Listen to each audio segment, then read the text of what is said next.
Vous êtes sur une station de recherche d'Arvalis Institut du Végétal, basée à Boinville, dans le sud de l'Essonne, sur lequel nous avons tout notre service de recherche et développement, et sur lequel vous avez une équipe régionale qui aujourd'hui organise le colloque Solutions, le colloque des techniques culturales sans labour. Derrière le mot technique culturelle sans labour, c'est toute autre chose comme technique que l'utilisation d'une charrue dans un champ. Nous avons voulu initialement, au mois d'octobre dernier, réaliser un colloque scientifique qu'on a partagé avec l'Institut national de recherche agronomique et d'autres partenaires présents sur le terrain et travaillant sur ces techniques. Ce colloque scientifique, il n'était pas adapté à une restitution auprès des agriculteurs. Et on a souhaité le démultiplier auprès de 7 colloques régionaux, dont celui à Boinville, que l'on a souhaité organiser sur le terrain. On a essayé de répondre à 4 grandes questions. Une première question autour de l'intérêt des techniques culturales sans labour et l'effet sur l'économie ou sur le coût de production des exploitations agricoles. Quel est l'effet des techniques culturales sans labour sur le parasitisme des plantes?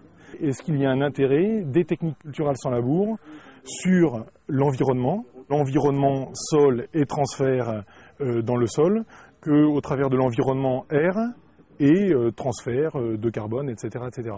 Et puis le dernier poste, c'est évidemment celui de se dire si on veut s'engager dans les techniques culturelles sans labour, je dois avoir des matériels adaptés à mon chantier, à mon exploitation, et ce pourquoi 2 ateliers que vous avez sur champ présentent aujourd'hui du matériel adapté à ce type de technique.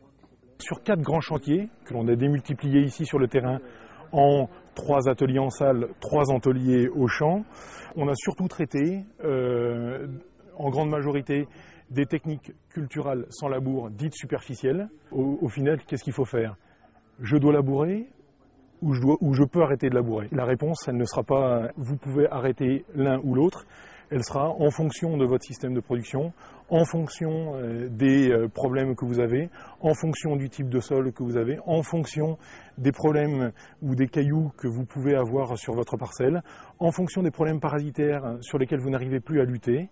Une ou l'autre technique, voire les 2 mixés, le labour intercalé à quelques années de conduite de technique culturelle sans labour, vous permettra de gérer au mieux votre système de production. On ne voudrait pas qu'un agriculteur reparte de ce colloque en disant « je saurais tout faire avec les techniques culturelles sans labour ». Oui, c'est faisable dans certains secteurs. De là à en faire une généralité, ça serait mentir à des producteurs. Les agriculteurs qui viennent aujourd'hui nous voir sont des agriculteurs qui ont décidé de s'engager dans la démarche, à qui il manque certainement un certain nombre de visions justement de ces pratiques. On sait aujourd'hui très bien que les agriculteurs qui ont décidé de faire le pas et de passer totalement en technique culturelle sans labour, ils sont arrivés après des démarches personnelles de 10 à 15 ans. Aujourd'hui, plein d'agriculteurs se posent cette question.